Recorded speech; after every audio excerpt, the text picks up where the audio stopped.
Welcome back. Now we answer questions we've received from you, our viewers. If you have a question, visit our website, QuranSpeaks.com. Dr. Shabir, the question here is quite short. What is the Islamic view on organ donation before or after death?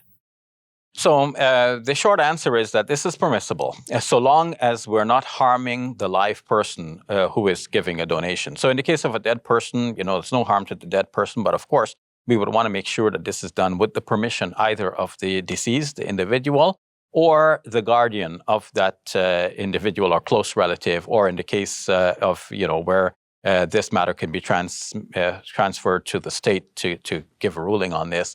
So long as we're doing this in an appropriate way, not misusing the cadaver in any way. As for the live person, we want to make sure that the live person will not be significantly harmed by taking this organ or tissue from the person. Mm-hmm. And our Muslim scholars say that it will be unethical to sell any organ. Mm-hmm. So if somebody is doing this, it has to be something voluntarily given.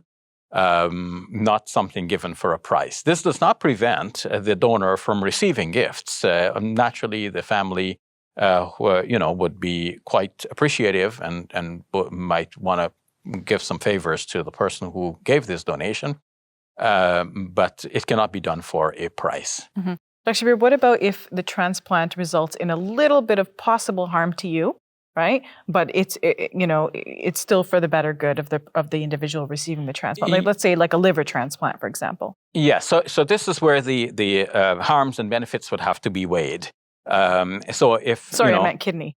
Yeah. I was going to tell you I don't know much about liver transplants, but if a person gives one kidney and can survive on the other one, yes, but he's helping another person who has no kidney.